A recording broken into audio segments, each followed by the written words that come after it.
Ik heb tot nu toe nog niet echt toegegeven aan de Dubai chocoladereep hype. Ik heb er nog nooit één gekocht. Maar toen ik dit zag dacht ik, oké, ik ga er eentje proberen. De Bonte Koe heeft nu een limited editie Dubai chocoladereep. En €5 van elke reep wordt gedoneerd aan Stichting Plant een Olijfboom. Zoals jullie zien is het ontwerp echt super mooi. En ik ga het nu openmaken en proeven. Want ik ben heel benieuwd of dit nou echt de hype waard is. En ik heb hem dus in de koelkast gelegd. Als het goed is, is hij dan extra knapperig. Het voelt helemaal als een soort cadeautje. Ik vind hem wel echt heel mooi. Oké, daar gaan we. Ik heb echt al duizenden video's van dit gezien. Dus ik hoop dat die bij mij satisfying gaat zijn.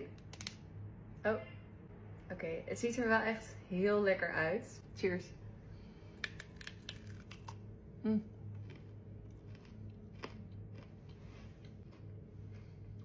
Ik vind hem wel heel zoet.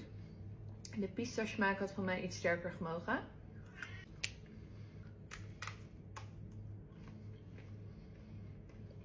Goedgekeurd